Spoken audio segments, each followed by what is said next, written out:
Estamos viviendo en el tiempo del fin, predicho por el profeta Daniel. Estamos por enfrentar eventos que sucederían antes del regreso de Cristo. Es como un aviso del futuro y no es atractivo. Es el drama de nuestro mundo. El pecado, el sufrimiento, la muerte, la caída de las naciones, guerras, hambrunas, la difusión del evangelio, engaños, terremotos y otros. Estamos viviendo los peligros del tiempo del fin. Todo esto es según Cristo, principio de dolores. Pero tenemos la palabra profética más segura. Cristo dijo a su pueblo: yo estoy con vosotros todos los días hasta el fin del mundo. La iglesia es la familia de Dios en la tierra y debemos entender los tiempos en que vivimos. Como continuadores del pueblo de Dios, se nos invita a salir del mundo y a prepararnos para reunirnos para la verdadera adoración, para estar en comunión unos con otros, para recibir instrucciones de las profecías que hiciera que el lucero de la mañana, Cristo Jesús, resplandezca en nuestros corazones. Asimismo, servir a toda la humanidad y cumplir con la sagrada comisión de ir y hacer discípulos. Oro para que el Señor Jesús use estos medios como instrumentos en sus manos para que usted pueda sentir el hambre y sed por más de la verdad absoluta. Que el Señor les guarde. Hola amigos, ¿cómo están? Bienvenidos a nuestra serie Descubriendo al Mesías de las Profecías. Agradecemos como siempre que nos acompañen, que juntos podamos participar del estudio de la Palabra de Dios, adentrarnos más profundamente en aquellas grandes profecías dadas en la antigüedad para conocer mejor al Cristo, aquel gran regalo que Dios le legó a la humanidad. Continuaremos analizando algunas otras parábolas de Jesús y para esto, como siempre, iremos a textos del Antiguo Testamento. En este caso vamos a ver una profecía que ya miramos varias veces, que nos muestran al Cristo que se interesa por la gente, para que la gente se anime a orar. Esto es Isaías capítulo 61, versículo 1.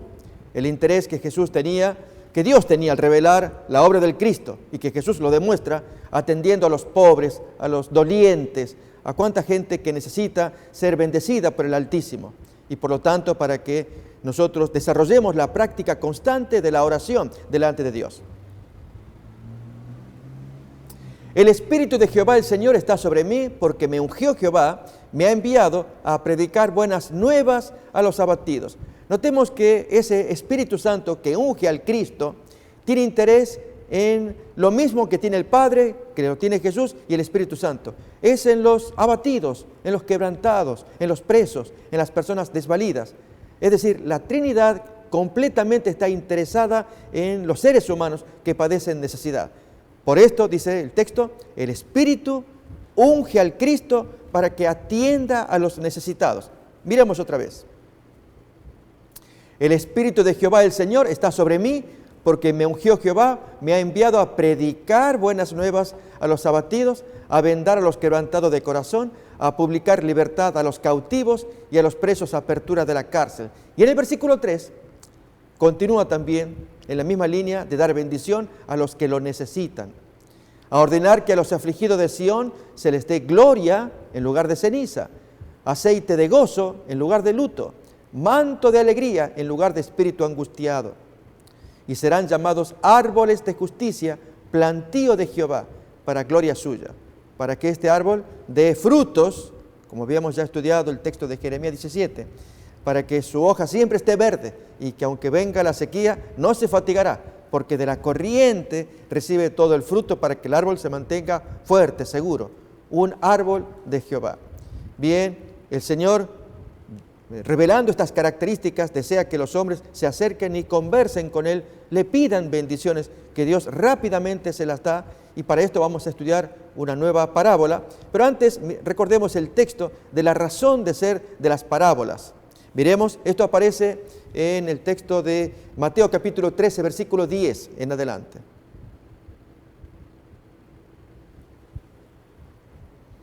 Entonces, acercándose los discípulos, le dicen: ¿por qué les hablas por parábolas? Él respondiendo dice: porque a vosotros os es dado saber los misterios del reino de los cielos, pero a ellos no les es dado. Versículo 13.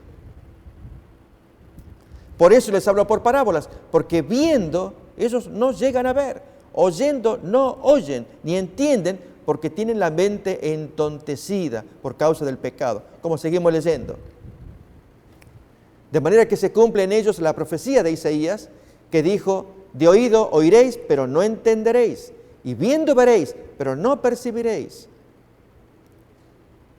Porque el corazón de este pueblo se ha engrosado por causa del pecado, y con los oídos oyen pesadamente, y han cerrado sus ojos, para que no vean con los ojos, ni oigan con los oídos, y con el corazón entiendan, y se conviertan, y yo los sane. Notemos qué triste situación de la mayoría del pueblo, porque el texto nos dice que solamente a los discípulos les es dado a conocer así, franca y abiertamente, llanamente, en forma simple. Pero en cambio la otra gente con parábolas para que puedan percibir, porque había un problema en esa gente. ¿Cuál era? Cuando oyen pesadamente, cuando ven y no perciben, cuando no logran entender, es porque hay algo adentro que los separa de Dios. ¿Qué es? Miremos en Isaías 59, versículos 1 y 2. Esto es algo muy típico de todo ser humano, que necesita advertir por lo que no logra percibir primeramente, pero Dios en su misericordia le puede ayudar si el hombre quiere. Miremos entonces el texto de Isaías 59, 1 y 2. He aquí que no se ha acortado la mano de Jehová para salvar, ni se ha agravado su oído para oír. Pero vuestras iniquidades han hecho división entre vosotros y vuestro Dios, y vuestros pecados han hecho ocultar de vosotros su rostro para no oír. Notemos que la división que se produce es entre Dios y los hombres por causa del pecado. El hombre no logra discernir. Miremos cómo el apóstol Pablo en 1 Corintios, capítulo 2, va a decir prácticamente lo mismo. Lo vemos esto en el capítulo 2, versículo 10 en adelante. Miremoslo. Pero Dios nos las reveló, a estas cosas profundas, a nosotros por el Espíritu, porque el Espíritu todo lo escudriña, aún lo profundo de Dios, y nos lo revela. Porque ¿quién de los hombres sabe las cosas del hombre, sino el Espíritu del hombre que está en él? Es decir, su propia mente. Así tampoco nadie conoció las cosas de Dios, sino el Espíritu de Dios. Y nosotros no hemos recibido el espíritu del mundo. Este es el espíritu que engruesa el corazón, que entontece, que obnubila el discernimiento, sino que recibimos del espíritu que proviene de Dios para que sepamos lo que Dios nos ha concedido, es decir, para poder discernirlo. Lo cual también hablamos, no con palabras enseñadas por sabiduría humana, sino con las que enseña el Espíritu, acomodando lo espiritual a lo espiritual. Notemos ahora, este es el texto que quiero compartir. Pero el hombre natural no percibe las cosas que son del Espíritu de Dios, porque para él son locura, y no las puede entender porque se han de discernir espiritualmente. ¿Y qué ocurre con los creyentes? Versículo siguiente. En cambio, el espiritual juzga todas las cosas, pero él no es juzgado por nadie, solamente por Dios. No tiene a quién temer. Dios sí le juzga y debe temer a Dios, pero de la gente no importa, porque él entiende el plan de Dios para su vida y acomoda su vida, le obedece a Dios. Pero reparamos ese versículo 14, ¿no? Que el hombre natural no percibe las cosas de Dios porque le son locura. No las puede entender, su mente no da para ello. Por eso Jesús necesita hablar en parábolas. Miremos otro ejemplo, Pablo también lo menciona en Romanos, capítulo 7.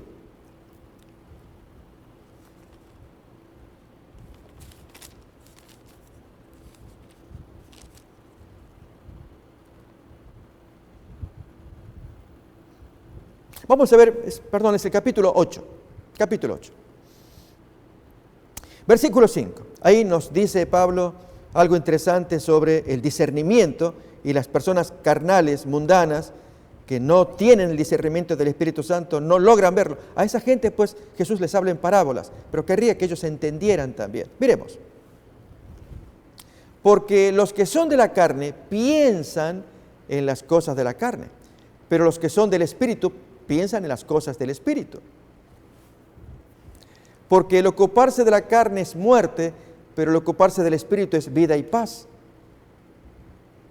Por cuanto los designios de la carne son enemistad contra Dios, porque no se sujetan a la ley de Dios, ni tampoco pueden. Y los que viven según la carne no pueden agradar a Dios. Esta es la condición de aquellas personas naturales, llama aquí el apóstol Pablo. El hombre natural, el hombre carnal, no el hombre espiritual. Y como no puede discernir las cosas del Espíritu, le parecen locura, entonces Jesús pues les habla en parábolas. Miremos esta, muy bonita, sobre la necesidad de orar. Esto aparece en Lucas capítulo 18, versículos 1 en adelante. Extraeremos lecciones que el Maestro quería, especialmente para nuestra generación, aquellos que estamos en este tiempo esperando la segunda venida de Jesús. Es muy importante prestar atención a la parábola. Jesús lo había dicho, nadie diga después, yo no imaginaba, no me di cuenta, no sabía. No, al contrario, es al escuchar la parábola y la enseñanza, y especialmente la profecía que Él va a dar para este tiempo final, es muy importante prestarle atención porque está en juego la salvación de nuestra alma. Bien, Lucas capítulo 18, versículos 1 en adelante. También les refirió Jesús una parábola sobre la necesidad de orar siempre y no desmayar. Amigos, reparemos en la expresión, orar siempre, siempre, en todo momento, no desmayar. Esto debiera ser la vida del ser humano, así como respirar forma parte de nuestra existencia. Así la oración, cuando la hacemos un hábito, en la mañana cuando nos despertamos, inmediatamente la mente se dirige al Creador. Durante el día, buscando el rostro del Creador para que Él nos oriente. ¿Qué estamos haciendo? ¿Qué tenemos que hacer? Nos imaginamos que al tomar el auto, el carro, e ir de viaje, ¿no podríamos hacer una oración? Subimos al auto, antes de encender el vehículo, juntar las manos allí frente al volante y sentados, hacer una oración a Dios. Dios, te pido que me cuides, me bendigas, me protejas en este viaje que haré de tanto tiempo hasta mi lugar. Dios oye la oración, contesta y envía a su ángel. Aún más, si aconteciera que se produce alguna situación enojosa, nunca asumamos que pasó por causa de la oración. Esto me pasa porque hice la oración. Viste, ahora mire, allí la llanta me quedó llana, se me estropeó por causa de la oración. Si no hubiera hecho la oración, seguramente que todo iba bien. No digamos así. Muchas veces Dios permite situaciones para que abramos los ojos porque Dios está creando algo. ¿Cuántas veces ha pasado que por esa circunstancia allí conocimos a alguien a quien darle un testimonio o fuimos prevenidos, evitados de que ocurra algo peor, gracias a que Dios intervino por la oración que hemos hecho? ¿Saben? Es tan importante desarrollar el hábito de orar. En cierta ocasión, un matrimonio, para que ustedes vean lo que es el espíritu de uno y de otro y cómo Dios puede dar bendición a uno y no al otro.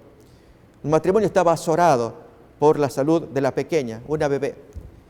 Y entonces, el matrimonio cristiano, la madre, lógicamente desesperada, le dice al esposo, no, fíjate cómo llora, no, vamos al hospital. Claro que sí, vamos a ir ahora, pero hagamos una oración para que al ir al hospital Dios nos bendiga, nos salga un buen médico que se interese, etc. Era hora de noche, hora de emergencia, de guardia. Y la mujer le dice, bueno, hazlo rápido, vamos. La mujer estaba apurada. Recuerden, ambos cristianos. Entonces, el esposo, pues, toma las manos de su mujer, hace la oración, y la mujer, nerviosa, ya, ¿terminaste? Bueno, vamos rápido. Y así, entonces, llegan al hospital, rápidamente bajan. El esposo estaba pensando en su corazón, oraba para que Dios tenga misericordia y les concediera la atención de un buen médico de guardia. Efectivamente, así fue. El médico atendió, miró el caso y diagnosticó y dio algún medicamento. Y finalmente esa niña se fue reponiendo. Y entonces, la reacción de uno y otro. Allí es cuando el esposo le dice a la mujer, viste, fue bueno haber orado, Dios fue misericordioso y se nos concedió un buen médico, según el esposo. ¿Cuál fue la reacción de la señora? Mira, ese médico fue la solución a nuestro problema. Felizmente había un buen médico y ese fue un buen médico. Yo a él le debo gratitud por lo que hizo con mi hija. ¿Notamos las reacciones de uno y otro? Esto ocurrió. El hombre ligado con Dios en oración, pidiendo que Dios intervenga, e intervino concediendo la mano de un buen médico, pero ella le atribuía el éxito al aspecto humano, el buen médico, pero se olvidaba de Dios. Y nuestro Padre, que observa estas cosas, no las pasa desapercibido. Esto forma parte de la edificación del alma. Tarde o temprano se cosechan resultados. Cuando tenemos una actitud desagradecida, como en este caso, cuando no se percibe a Dios, esto se desarrolla tal como pasa en la faz material física humana. Cuando desarrollamos alguna infección, un quiste, alguna cosa en el cuerpo, y decimos, pero ¿por qué me pasa a mí? ¿Qué hice yo? Y entonces allí alguien que nos diría, mira, tú siempre tuviste el mal hábito en tus comidas de echarle, y entonces allí sal, lo que fuera.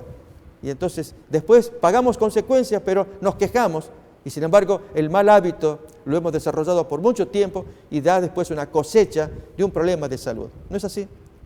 Entonces no podemos criticar por qué tenemos esa cosecha cuando tuvimos un mal hábito a lo largo del tiempo. Así también cuando con Dios tenemos el mal hábito del desagradecimiento, la no oración, la no recurrencia, el pedirle a Dios, creer que todo depende de los hombres. E incluso a veces tratamos a Dios en la oración, recuerden que esa es la parábola que vamos a estudiar, como que fuera el mago, el genio de la lámpara de Aladino. Nos acordamos de aquella fábula oriental, pues cuenta que Aladino era un joven díscolo de unos 15 años, hijo de un sastre. Este sastre pues había fallecido y allí en el sótano donde él trabajaba tenía todos sus artículos, y la esposa, madre del muchacho, le decía al joven, tienes que salir a trabajar, no tenemos cómo comer, cómo sobrevivir. Y el joven era vago, entonces no tenía mejor idea que deshacerse de los artículos del padre, venderlos. Mientras pasaba algún buhonero de estos que compran cosas, este joven miró las cosas del padre y allí había una lámpara. Entonces él la limpió para ponerla bonita y vendérsela allí al comerciante que estaba afuera. Y en eso sale un genio. Es así, es el origen de esta leyenda. El genio, el jovencito se asusta. ¿Qué es esto? Y entonces el genio, agradecido porque lo liberaron de la prisión que significaba morar en esa lámpara, que el genio estaba a disposición del niño. Y le dice, tú me sacaste, dime qué es lo que quieres, qué pides. Él no sabía qué pedir. Hasta que el genio, mientras insistía, el joven piensa, bueno, tengo hambre, tráeme comida. Inmediatamente el genio sale por la ventana, en segundos trae un platón de comida. El joven no lo puede creer, hay comida acá. Y come y piensa, ¿puede ser cierto que tengo esta lámpara y hay un genio en la lámpara? Y luego de ofrecido la bendición, la comida, el genio se mete otra vez en la lámpara. Y allí Aladino tenía su lámpara poderosa, un genio allí dentro de la lámpara. ¿Qué ocurrió? Según la fábula, pues el joven salió a la calle luciendo la lámpara, enemigos se enteraron y quisieron apoderarse, y allí viene todo el desarrollo de esta leyenda oriental. Saben, algunos de nosotros tratamos a Dios como el genio de la lámpara. ¿Qué significa esto? Estamos en nuestro hogar y tenemos alguna emergencia, una necesidad. ¿Qué hacemos ahora? Y entonces recurrimos a la Biblia. Me acuerdo en la Biblia, a ver si hay algunas promesas. Y entonces abrimos la Biblia en algún párrafo, quizás los salmos, que son muy populares. Y entonces allí le quitamos el polvo, porque hacía tiempo, la limpiamos, la frotamos, como la lámpara de Aladino. Allí para que se limpie, porque hacía rato que no leíamos. Y en eso que abrimos sale un genio, se llama Dios. Y el genio que nos dice, hijo, ¿qué quieres de mí? ¿En qué te puedo servir? Cómo nos gustaría, ¿no? Y entonces nosotros, claro que te pido que me bendigas necesito trabajo, que tú me concedas trabajo. Acabo de perder uno y necesito otro. Y allí el genio va por la ventana, claro que sí, aquí está tu servidor. Y allí el genio trae nuevamente una chance de trabajo. Y nosotros felices. Y el genio después se mete en la lámpara, en la Biblia. Y nosotros, ¿qué hacemos? Ahí la cerramos para que cuando la necesitemos busquemos al genio. Algunos de nosotros hacemos así. ¿Les parece que es justo que tratemos así a Dios? No puede ser. Dios no es un genio que satisfaga nuestras necesidades. Es un ser inteligente, mucho más que nosotros. Somos creados a imagen de Él, que quiere establecer comunión con nosotros. Por eso nos creó. ¿O por qué creemos que los papás, cuando se reúnen, ellos para tener hijos, planean y quieren agrandar la familia? Y ya está todo listo, el dinero, el trabajo, el ajuar, y ahora sí, que venga la criatura que va a embellecer, a alegrar la vida de la familia. Dios lo mismo cuando creó la raza humana, creó a seres inteligentes que dominarían sobre el planeta, se enseñorearían sobre todas las cosas creadas, para tener comunión. Pero nosotros tratarlo como el genio que satisfaga nuestra expectativa, nuestra necesidad, creemos que es injusto. Bien, ¿cuánto necesitamos desarrollar el hábito de comunicarnos con Él como un amigo? Por eso, la lección que vamos a mirar de la parábola a continuación. Que el Señor nos ayude para que aprendamos de esta lección que Jesús nos dio. Recordamos cómo arrancaba el primer versículo de Lucas capítulo 18, versículo 1. Jesús contó una parábola sobre una necesidad. ¿Cuál era? Lucas 18:1, ahí nos lo dice. Sobre la necesidad de orar siempre, siempre, siempre, y nunca desmayar. Pase lo que pase, amigos, hasta que se convierta en un hábito. Aunque se caigan las estrellas del cielo, siempre tener la mente abierta para conversar con Dios, porque Él es un Padre, y este es el concepto muy importante que nosotros necesitamos tener, un Padre. ¿Cuántas veces sufrimos por carencia de Padre, por maltrato de Padre, por abandono de Padre, etcétera? Y ver a Dios, un Padre que Él bien nos dice, yo soy tu Padre, no voy a hacer lo que hizo tu Padre biológico, yo estoy aquí para cuidarte, curarte, ayudarte, necesito tu corazón, que te acerques a mí, conversemos juntos. La necesidad de orar siempre y nunca desmayar. Miremos la parábola. Siguiente versículo. Diciendo, había en una ciudad un juez que ni temía a Dios ni respetaba a hombre. Había también en aquella ciudad una viuda, la cual venía a él diciendo, hazme justicia de mi adversario. Y el juez no quiso por algún tiempo. Recordemos, él no temía a Dios, así que no le importaba. Pero después de esto dijo dentro de sí, aunque ni temo a Dios, que quede claro, yo no temo a Dios ni tengo respeto a hombre. Sin embargo, porque esta viuda me es molesta, me fastidia, me insiste, le haré justicia, no sea que viniendo de continuo me agote la paciencia. Notamos qué hermosa parábola, y ahora la continuación, lo que Jesús nos quiere enseñar. Si el juez está diciendo, yo le voy a hacer el favor, no porque le tenga respeto a Dios, no porque le tenga respeto al hombre, no, yo no temo esas cosas, yo soy el juez, hago lo que yo quiero. Pero esta mujer me cansa todos los días, y está allí, hazme justicia de mi adversario, y está allí. El hombre finalmente dice, bueno, me la quiero sacar de encima, le voy a dar lo que ella me pide, no sea que viniendo de continuo me agote la paciencia. Viniendo de continuo. Miremos ahora la lección que Jesús nos va a extraer. No que Dios sea un juez injusto o como el de la parábola, sino por una asociación, aún por contraste. Miremos lo que enseña el maestro. Y el Señor dijo, oíd lo que dijo el juez injusto. ¿Y acaso Dios no hará justicia a sus escogidos que claman a Él día y noche? ¿Se tardará en responderles?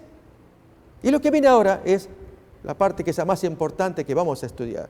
Jesús hace la pregunta, si sus escogidos, sus hijos, sus amados, le están clamando día y noche, ¿se va a tardar en responder? A ver, miremos. Os digo que pronto les hará justicia, pero cuando venga el Hijo del Hombre, ¿hallará fe en la tierra? Oh amigos, ahí está el punto en que vamos a discutir. En primer lugar, no está hablando de una fe en medio de los incrédulos, es una fe en medio de los creyentes, que ellos como escogidos le claman a Dios, pero cuando el Señor viene en la segunda venida, en la tierra, entre esos escogidos y creyentes, se mermó la fe. ¿Por qué? Dejaron de orar. El Señor quería que insistieran hasta el final. Alguien diría, pero es que cualquiera se cansa de tanto insistir y en que se demore la respuesta. Pero amigos, no es tanto que nosotros insistamos para que nos conceda el bien que pedimos. Más bien es insistir para que se desarrolle el hábito de orar a Dios. Qué bonito es cuando hay familias que desarrollaron el hábito de orar frente a las comidas. Agradecen a Dios. Hay otros hogares donde no se realiza este evento. Se reúnen todos allí a ver qué hay de comer. Viene un plato aquí, están sentados a la mesa. Bien, gracias, y a darles. Y nadie hizo una oración de gratitud, de decirle a Dios, te doy gracias por el pan de cada día. ¿Recuerdan del Padre Nuestro? El pan de cada día, dárnoslo hoy. Ahí tenemos el pan. Y decirle gracias porque yo tengo que comer. ¿Sabe? Nuestro Dios es muy sensible a las gratitudes. Así nos cuenta en el Evangelio de aquel leproso, cuando Jesús curó leprosos. Y el texto nos va a contar que cuando Él ordena que se vayan a los sacerdotes para que verifique la curación, porque la ley de Moisés ordenaba, Levítico 13, Levítico 14, que aquella persona enferma de lepra y curada de tal, si estaba curada, debía pasar por lo que era el médico en aquel tiempo. El sacerdote debía auscultar, verificar que la persona que traía una enfermedad tan repugnante como la lepra, ahora si estaba curada, el sumo sacerdote pues verificaba y entonces le daba el alta, decimos hoy. Allí ya lo reinsertaba en la sociedad. Por lo tanto, Jesús les dice a esos señores que se vayan a los sacerdotes. Y Él da la orden, váyanse. Y mientras iban de camino, el texto bíblico nos enseña que todos fueron curados. 10 individuos, felices, contentos. Pero uno decidió regresar. Y a Jesús le tocó el corazón. Un texto precioso. Cuando Él llega, el hombre le dice, gracias, gracias, gracias, porque estoy curado. Y Jesús lo observó, lo escuchó y dijo, solamente este hombre vino, que es un extranjero, era samaritano. ¿Y los otros 9 dónde están?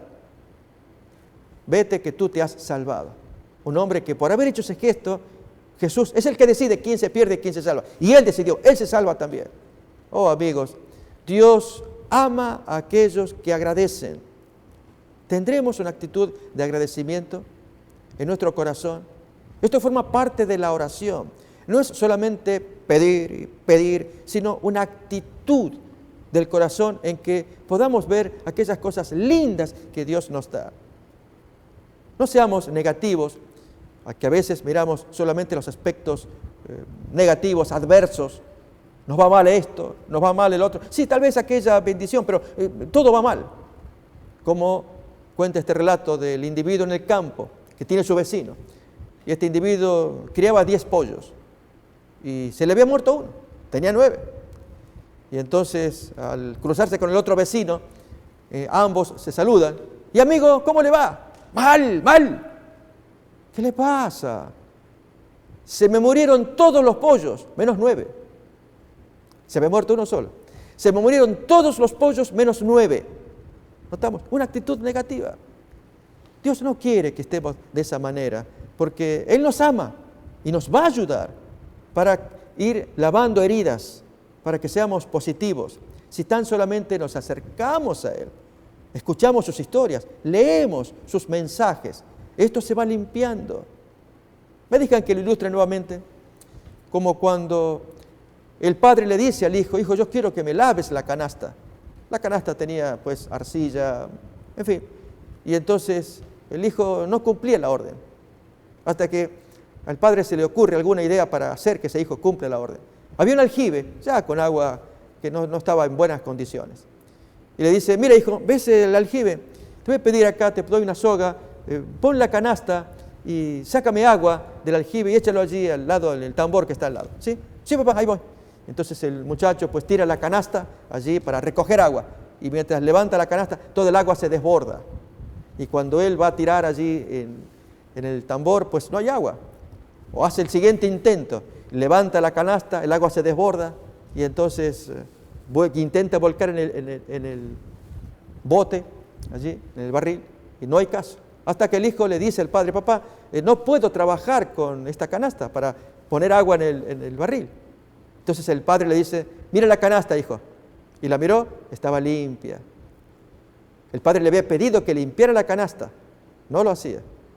Cuando hundía la canasta en el agua, al padre no le interesaba que retuviera, sino que se limpiara. Así pasa con nuestra conciencia. cuando nos metemos a leer la Biblia, como una canasta, nos metemos, tal vez no retengamos. Alguien puede decir, mira, me gusta leer la Biblia, pero no me acuerdo de nada. Voy a leer una historia, me sonó bonita, pero después me la olvido. Puede ser. Pero no es tanto que retengamos el agua en la canasta, sino que la canasta, ¿qué cosa? Se limpie. Al sumergirnos en la palabra de Dios, esta canasta que no retiene, sin embargo, se limpia, porque aquí hay agua de vida que limpia corazones. Aquí vemos a un Dios que hace y actúa para mostrar quiénes son los buenos, quiénes son los malos, y la faz moral está permanentemente en las historias. Por lo tanto, vale la pena conocer al Dios de la Biblia, orarle, conversar con Él. Como dijera Jesús, la parábola sobre la necesidad de orar siempre. Pero aquí que el texto nos dice que al final del tiempo, Jesús hace la pregunta, ¿hallará fe en la tierra? Decayó la fe. ¿Por qué? ¿Qué es lo que pasa entre los cristianos del último tiempo? Vamos a mirar una profecía que revela que los cristianos de este tiempo, no importa qué denominación, con tal que sean cristianos, que crean en la palabra, que crean en Dios y en Jesús, y sin embargo este problema es un fenómeno universal en este tiempo. Y la profecía lo dice claramente, por lo cual decae la fe, hace que se venga para abajo. Felices aquellos que a pesar del problema que vamos a describir a continuación, se mantienen firmes, perseveran en la oración, como reza la parábola. La necesidad de orar siempre, nunca desmayar. Y que a pesar que está como una peste que está ocurriendo a nivel planetario entre los cristianos, que hace correr riesgo de que se salven también, a menos que presten atención a esta profecía. Pues nos referimos a Apocalipsis capítulo 3. Desde el versículo 14, allí se da el mensaje a la última de las 7 iglesias de Apocalipsis. Y cada iglesia representa un periodo de tiempo del cristianismo, claramente identificado. El último periodo es el nuestro, el mensaje a la iglesia de la Odisea, dice así el texto. En el capítulo 3, versículo 14, vamos a leer de ahí en más, una profecía que muestra qué le está pasando a esa iglesia, que va decayendo, al punto que el texto nos va a decir que Dios la tiene allí en su boca, a esa iglesia, a punto de vomitarla, de escupirla, no la aguanta, pero entonces le exhorta a que haga cambios, y entre esos cambios, los importantes que queremos señalar en esta emisión, es la oración. Vuélvete a orar, ponte allí a despertarte para que el sopor, la somnolencia no te venza, en una época en que ya no hay interés en orar, no hay interés, sí, egoístas en recibir bendición. Si vamos a la iglesia o vamos a un culto, es para ver de qué modo Dios me puede bendecir. ¿Saben? Es como dos formas de un culto. Está lo que se llama el culto objetivo y el culto subjetivo. Subjetivo, porque soy yo el sujeto del culto. Y entonces yo voy al culto porque quiero que Dios me bendiga. Y para eso voy. El culto objetivo es hacer a Dios objeto del culto. Y yo voy para conocerlo. ¿Quién es? ¿Qué quiere? ¿Cómo puedo establecer una comunicación con Él? ¿Qué le agrada? ¿Qué le molesta? Y entonces conocerlo a través de la Biblia hace que yo establezca conexión con una persona. Mientras que acá lo tomo a Dios como al genio de la lámpara de Aladino. ¿De qué modo Él me puede asistir? No ocurre eso cuando mucha gente va a los cultos populares, allí de sanaciones. Y voy al culto para que ese Dios me cure allí de la úlcera, de la cirrosis y de cualquier problema que tengamos. O cuando se nos invita, pon la ofrenda, la teología de la prosperidad. Pon allí tu donación y cuanto más tú des, más vas a cosechar. Demuestra tu fe. Y entonces estamos en necesidad. ¿Y qué puedo donar? No sé, $100. Mira, si pones poco, cosechas poco. Si pones mucho, cosechas mucho. Bueno, tú dime cuánto puedo poner. Pon más, con sacrificio. ¿Qué $100? Ponte $1,000. Pero es mucha plata. Pues póntelo para que Dios te bendiga y te duplique y decuplique y te lo tire para arriba. ¡Wow! ¿Es cierto? Por supuesto. Y allí va el insensato poniendo $1,000 para que ese pastor se los lleve. ¿Qué es esto? Queridos amigos, nos han estafado. Y yo hago esta denuncia pública y si alguien se enoja, yo la digo. Y gracias a Dios, la libertad para expresar y denunciar estas cosas. Ese es el culto que yo llamo subjetivo. ¿Por qué? Porque yo soy el sujeto del culto. Voy para que Dios me bendiga, ya que le di $1,000, que me dé a mí 100,000 de compensación, porque supuestamente confié. No, confiaste en el hombre, en ese hombre que te estafó y te llevó la plata, no en Dios. Dios no opera. ¿Quién dijo que trabaja de esa manera? No. Saben, amigos, se ha distorsionado tanto este tema de los cultos, la asistencia, de las oraciones y las sanaciones y todo este tipo de relación. En lugar de pensar en lo que Jesús nos dijo, oren siempre, oren en privado, hablen con Dios, conózcanlo para que le tengan confianza y Él, que mira en lo secreto, les va a dar lo que ustedes necesitan. La oración humilde y sincera, pero al final del tiempo, dice el texto de esta parábola, hallará fe en la tierra en tiempo de la segunda venida. Decae la fe. ¿Por qué? Porque hemos perdido la visión de lo que es Dios, un ser personal con quien hablar, para convertirlo en un genio que nos pueda dar bendición que nosotros egoístamente buscamos. Miremos entonces Apocalipsis 3:14 en adelante.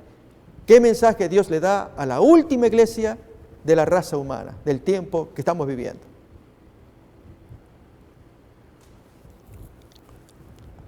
Y escribe al ángel de la iglesia en Laodicea: he aquí el amén, el testigo fiel y verdadero, el principio de la creación de Dios, dice esto: yo conozco tus obras, que ni eres frío ni caliente. Ojalá fueses frío o caliente, una cosa u otra. Pero por cuanto eres tibio y no frío ni caliente, te vomitaré de mi boca. Porque tú dices, miren lo que el creyente afirma en estos tiempos, recordemos que es la última de las 7 iglesias. Yo soy rico y me he enriquecido y de ninguna cosa tengo necesidad. Y no sabes, miren cómo Dios mira al individuo, que tú eres un desventurado, un miserable, un pobre, un ciego, un desnudo. Amigos, al decir el creyente, me he enriquecido, no tengo necesidad. Claro, al vivir de las comodidades, lógicamente los países donde más florece la comodidad. Hay países del tercer mundo donde se vive mucha pobreza y tristeza. Allí se recurre más a la búsqueda de Dios. Pero en los otros países desarrollados es distinto. Como hay tantas cosas al servicio, que con un botón ya tenemos la música, tenemos la comida, tenemos todas las comunicaciones a mano, disponibles. No tengo necesidad. Y al no tener necesidad, ¿para qué orar? Si actuamos de esa manera, estamos ya perdidos. Porque Dios clarito nos dice, y no te das cuenta que tú eres, como yo te miro, un ciego, un desnudo, estás enfermo. Oh amigos, no importa la forma en cómo nosotros nos veamos a nosotros mismos, sino cómo Dios nos ve a nosotros en esta última etapa del tiempo. Esto hace que los cristianos vayan aflojándose en la oración. Por eso la pregunta que Jesús hizo: cuando el Hijo del Hombre venga a la tierra, ¿hallará fe en los creyentes? No, va disminuyendo. Es algo increíble, porque falta la oración, falta la búsqueda de Dios. Un espíritu sincero que se humille delante de Dios, aunque el individuo tenga dinero, que tenga propiedad y que tenga sus bienestares terrenos. Eso no impide que siempre dependa de Dios, como ocurrió con el caso de Job. Job era un hombre muy rico, un hombre que traía posesiones, buena familia, abundantes hijos, muchas riquezas que él traía. Y sin embargo, era un hombre perfecto, recto, temeroso de Dios, apartado del mal, que Dios felicitó ante el universo. Una bella persona en medio de la riqueza. Lo mismo diríamos de Abraham, otro hombre rico también. Y sin embargo, cómo Dios ponderaba a Abraham. Bien, la riqueza no es impedimento. Sin embargo, muchas personas ricas comienzan a aflojarse. Esto es un fenómeno universal, del cual hay que prevenirse, para no caer en esa somnolencia. Bien, Dios quiere que permanentemente estemos en guardia. Veamos pues entonces el consejo que Dios le va a dar a estos cristianos de la última generación, que dejaron de orar, ya se están desmayando, como decía el texto de la parábola, acerca de la necesidad de orar siempre y no desmayar, siempre estar activos, atentos, orando, buscando el rostro de Dios. Miremos el consejo que el Señor va a dar. 3 remedios que dirige a esta iglesia de la Odisea. Por lo tanto, yo te aconsejo que de mí compres oro refinado en fuego para que seas verdaderamente rico, y vestiduras blancas para vestirte y no se descubra así la vergüenza de tu desnudez. Y unge tus ojos con colirio para que veas, porque no logras mirar tu situación actual. Lógicamente, estos son símbolos que explicaríamos en otra ocasión, pero constituyen los remedios que todo cristiano de este tiempo necesita descubrir, recibir, aplicarlo para que Dios quede satisfecho de que el hombre ha despertado, logra ver su privilegio como hijo de Dios en relación con su Padre, para tener a Dios siempre consigo, en oración, dependiendo de Dios, a pesar de la situación externa, sea favorable o desfavorable. Dios lo puede permitir. Estos son los menesteres que nos toca a cada cual. Como decimos, a cada cual le tocó una porción del pastel. Hay quienes le va bien, hay quienes no, pero en todo caso, aquí y allá, todos necesitamos del mismo Dios, aferrarnos a Él. Y el texto sigue todavía en el mensaje a la Odisea.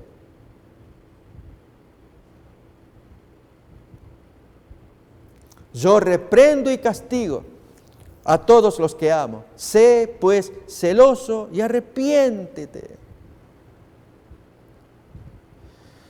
He aquí, yo estoy a la puerta y llamo. Si alguno oye mi voz y abre la puerta, entraré a él y cenaré con él y él conmigo. Al que venciere, aquí se da una de las más sorprendentes promesas de bendición para todos aquellos que participan en la última generación de obediencia a Dios. Miremos qué preciosa promesa se nos da. Al que venciere, le daré que se siente conmigo en mi trono, así como yo he vencido y me he sentado con mi Padre en su trono. Estar sentado en el trono de Dios. Qué promesa, lo más increíble que el ser humano pueda concebir. Estar sentado al lado de Dios, al lado de Jesús, en el trono alto, allá en lo alto del cielo, porque ha vencido. Amigos, ¿no les parece que es un precioso desafío para nosotros, para que retengamos este privilegio de comunión que podamos tener con Dios? De estar orando siempre, no desmayar. Y como en el caso de la parábola, aquella viuda que insistía hasta el cansancio. El juez no quería. Un poco más el hombre le echaba a la policía ya para sacársela o meterla presa. Pero ella no tenía temor, quería su justicia. Y finalmente lo logró, como decimos, lo logró por cansancio. Así también con Dios. Insistámosle, pidámosle. Dios es bueno, pero recordemos, no es tanto para que Él se despierte, no, como que Él no estuviera al tanto de nuestras necesidades y hay que insistirle para que Él reaccione. No es eso, no. Nos enseña para que nosotros desarrollemos el hábito de la persistencia. Porque cuántas veces pasa que cuando no insistimos, abandonamos. Cuando creemos que al pedir la primera vez, y si no contesta, pues así le pasó al rey Saúl, 1 de Samuel capítulo 28. Se le acercaba a un ejército enemigo que lo quería destruir, y él se asustó, pero habiendo sido un hombre corrupto a lo largo de su servicio como rey de Israel, el primer rey que hubo en Israel, que había contradicho el mandamiento de Dios, había cometido actos absolutamente deleznables, como el asesinato de los sacerdotes de Nob, más de 80 sacerdotes que él pasó a cuchillo. Intentaba matar a su yerno, el joven David, brillante guerrero y general, matarlo por celos, porque ya Samuel había decretado, el profeta, que él sería el siguiente rey, y Saúl quería que su hijo, Jonatán, fuera el rey, por descendencia. Y Dios no quería esto. Dios es el que ordenaba, y no Jonatán, aunque era joven agradable a Dios, más bien David, ambos grandes amigos. Bien, lo cierto es que Saúl cuenta la historia que, habiendo hecho tanto pecado, finalmente necesita de Dios. Y el texto allí nos va a contar, vamos a buscar allí en 1 de Samuel capítulo 28, que entonces él consulta a Dios, hace una oración, pidiendo que Dios lo bendiga, que le abra todas las posibilidades, pero Dios no contesta. Y muchas veces cuando Dios no contesta, lo hace para probar y ver qué hay en nuestros corazones. ¿Sí? Vamos a ver entonces el texto de 1 de Samuel, capítulo 28.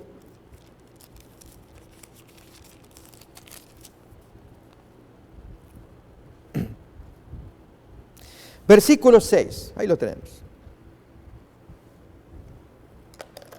Y consultó Saúl a Jehová, pero Jehová no le respondió, ni por sueños, ni por Urim, ni por profetas. Así Saúl debió haber insistido hasta clamar, como la viuda de la parábola. Como dijera el juez, no la quiero escuchar, pero como me agota la paciencia, se lo voy a dar y que desaparezca. Así debió haber hecho Saúl, pero Dios no le contestó, porque él traía un propósito mayor, y era que todo el universo viera qué había en el corazón de ese hombre, que es verdad, clamaba, pedía bendición y ayuda por una guerra que se le venía encima. Pero al no recibir respuesta de Dios, miremos qué es lo que hizo a continuación el rey Saúl. Entonces Saúl dijo a sus criados, buscadme una mujer que tenga espíritu de adivinación, para que yo vaya a ella y por medio de ella pregunte. Y sus criados le respondieron, he aquí hay una mujer en Endor que tiene espíritu de adivinación, es decir, una hechicera, que Dios había prohibido en Deuteronomio capítulo 18, versículo 11. Esa gente no debían morar con el pueblo de Dios. Dios no quería brujos, hechiceros, magos, ni nada por el estilo, que convivieran con el pueblo de Dios. Pero he aquí que el rey Saúl, él va a buscar una hechicera para consultarle. ¿Qué dice luego? Y se disfrazó Saúl y se puso otros vestidos y se fue con 2 hombres y vinieron a aquella mujer de noche y él dijo, yo te ruego que me adivines por el espíritu de adivinación y me hagas subir a quien yo te dijere. Y él quería hacer traer de los muertos al profeta Samuel, que ya había fallecido. Y la mujer le dice, he aquí que tú sabes lo que Saúl el rey ha hecho, cómo ha cortado de la tierra a los evocadores y a los adivinos. ¿Por qué pues pones tropiezo a mi vida para hacerme morir? Ella ignorando que quien le hablaba era el mismo rey Saúl. Entonces Saúl le juró por Jehová, gravísimo error también invocar a Dios en juramentos inútiles, diciendo, vive Jehová que ningún mal te vendrá por esto, yo te lo aseguro. La mujer entonces dijo, ¿a quién haré venir? Él respondió, hazme venir a Samuel. Saben, esto es una enseñanza absolutamente falsa. Satanás es el que va a hacer traer a alguien que parezca a Samuel, porque en Hebreos capítulo 11 Samuel es citado como un hombre que murió y no recibió lo prometido. Él no está en el cielo, no está en ninguna parte, está en los sepulcros. Como dijera Jesús de Lázaro, está durmiendo, está muerto, esperando la resurrección. Así Samuel. Entonces, ¿quién es este Samuel que se le apareció? ¿De dónde vino? Si no está en el cielo, ni en el infierno, ni en ninguna parte, está durmiendo. Es una forma de decir que está muerto. Y como está en esa condición, no tiene arte ni parte en los menesteres de la tierra, como cuenta Eclesiastés capítulo 9. Y sin embargo, este ser va a intervenir. A ver, miremos un poquito más esta historia.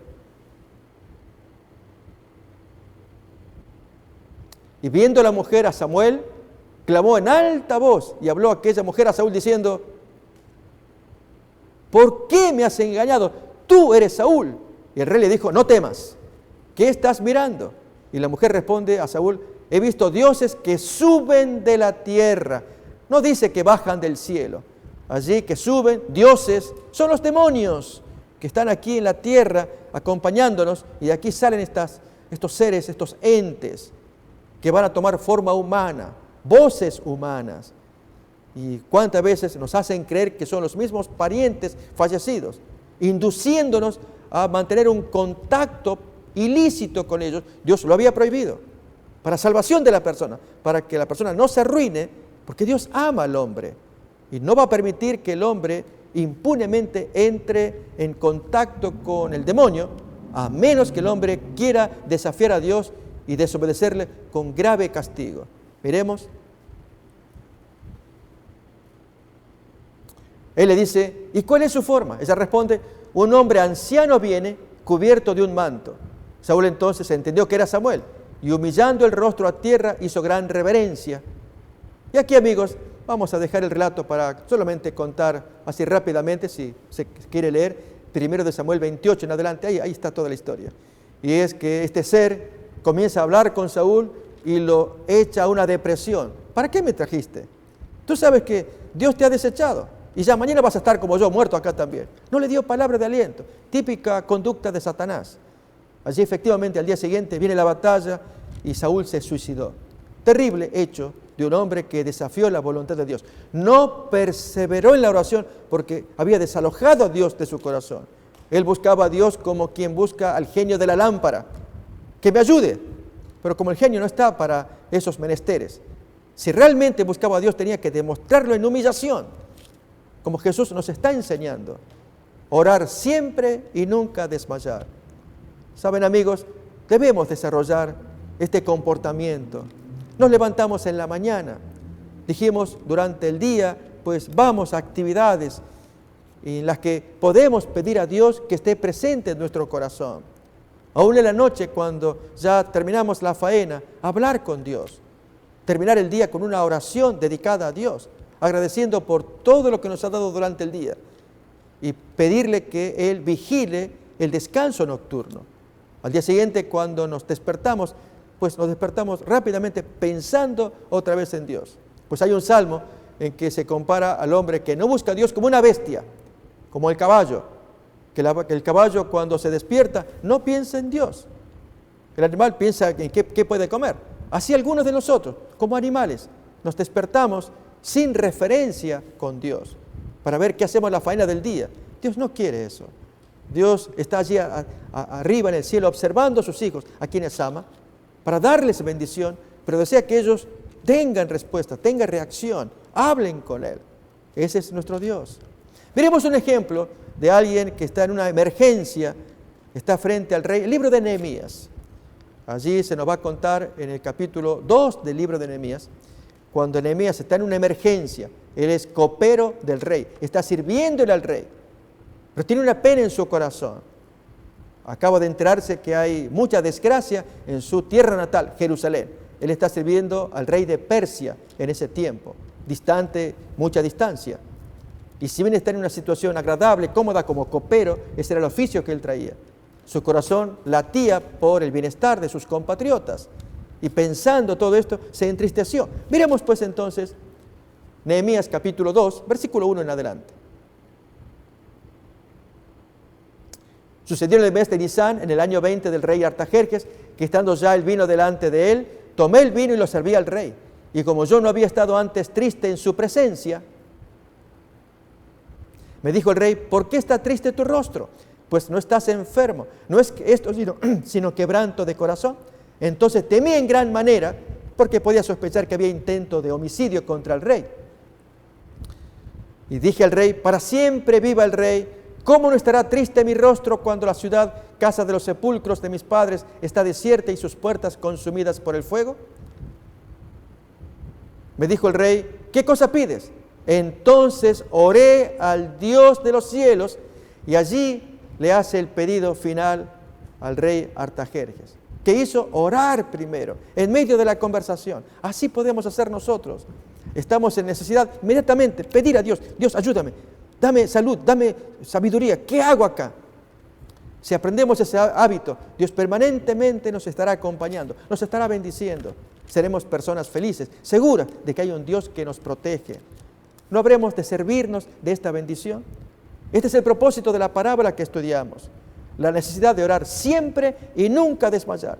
Y especialmente en la segunda venida. Si Jesús dijo: cuando el Hijo del Hombre viniere a la tierra, ¿hallará fe en los hombres? Tal vez no la haya entre otros, pero la hallará en usted o en mí, si tenemos presente esta parábola. Recordemos a Dios, siempre oremos, en todo momento, en toda necesidad, a nuestro Creador. Que Dios los bendiga, mis amigos, que ustedes también desarrollen, igual que yo, el hábito de orar siempre a nuestro Dios, que nos ama y quiere comunicarse con nosotros. Hasta la siguiente emisión, deseamos que Dios los bendiga.